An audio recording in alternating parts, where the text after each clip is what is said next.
Salut les amis, cette semaine le synode de l'église réformée vaudoise a décidé, à la suite de l'église catholique, de changer le texte, la traduction du Notre Père. Au lieu de « ne nous soumets pas à la tentation », désormais on devra dire « ne nous laisse pas entrer en tentation ».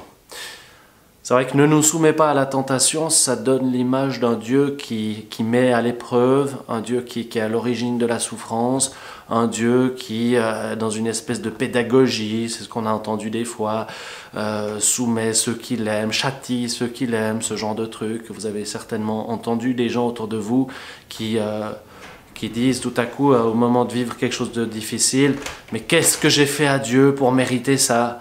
Comme si Dieu était celui qui envoyait la maladie aux uns, la mort aux autres, et ça peut nous faire entrer dans une grande révolte et faire de Dieu quelqu'un de lointain, d'autoritaire, de totalitaire, et voilà.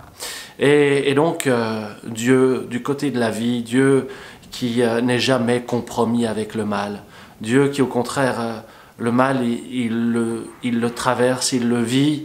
Et c'est ça l'histoire du Christ, c'est un Dieu solidaire qui subit et qui souffre la mort plutôt que de l'envoyer à ses créatures. Alors, qu'est-ce que vous en dites, vous?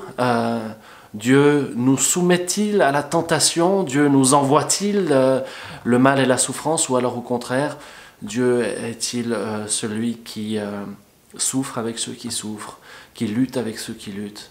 Et qui vit lui-même, qui traverse lui-même la mort et la souffrance et pour faire naître une espérance nouvelle à travers la vie et la résurrection.